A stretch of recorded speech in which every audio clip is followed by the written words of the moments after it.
Au hafara bi'ran, atau menggali sumur di suatu kampung misalkan kekeringan, di situ bisa dapat air, satu-satunya menggunakan sumur misalkan, tapi biayanya besar sampai 1 miliar. Maka inti, karena inti ada uang, inti subhanallah, inti langsung inti bikin sumur tuh habis 1 miliar, kemudian hasilnya udah itu sumur itu inti wakafkan untuk kemaslahatan masyarakat di kampung itu. Coba berapa pahala yang inti dapatkan? Bertahun-tahun. Dan ini adalah kisah Sayyidina Utsman ibnu Affan, yang mana saat itu di zaman Nabi, orang Yahudi ini menguasai salah satu sumur di kota Madinah. Ini sumur terbaik, airnya terbaik, luar biasa, sehingga orang-orang itu kaum muslimin mereka berbondong-bondong tuh nyari air di situ. Apalagi kalau ketika sumur mereka sudah kering, ini nggak pernah kering dan airnya paling ajib, sehingga orang-orang muslim terpaksa untuk ngambil air di situ. Tapi ini orang pinter, orang Yahudi ini nggak mau gratis. Akhirnya dijual sama orang Yahudi ini kepada umat Islam. Siapa yang mau air sumurku, bayar sekian. Rasulullah itu orangnya peka.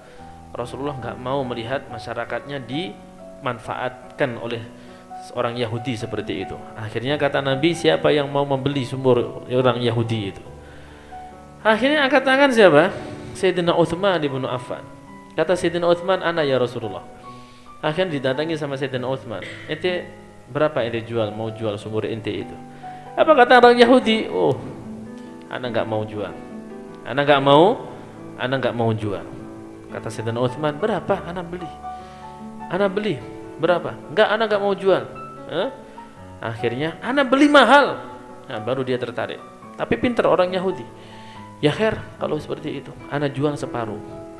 Artinya separuh itu apa? Hari ini jatah inti dan umat Islam, besok jatah ana.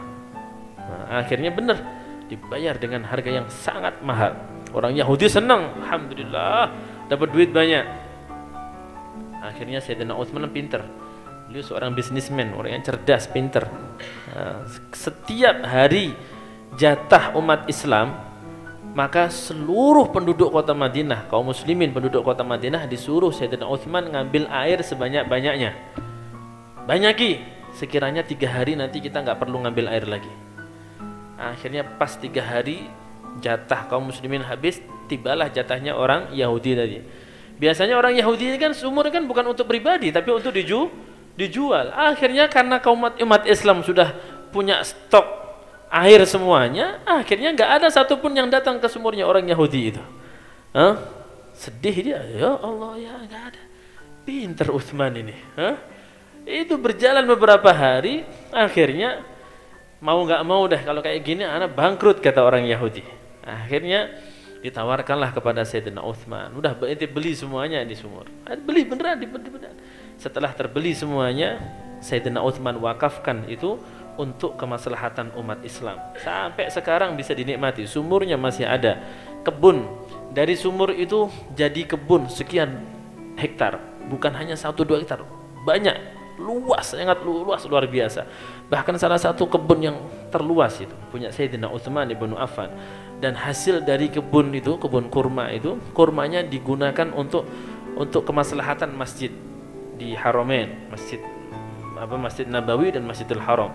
Kemudian kalau buka puasa di bulan Ramadan itu akan digunakan untuk ngasih makan orang, ribuan orang, ratusan ribu orang yang ada di Masjid Nabawi yang buka bersama setiap sore, setiap maghrib bulan Ramadan.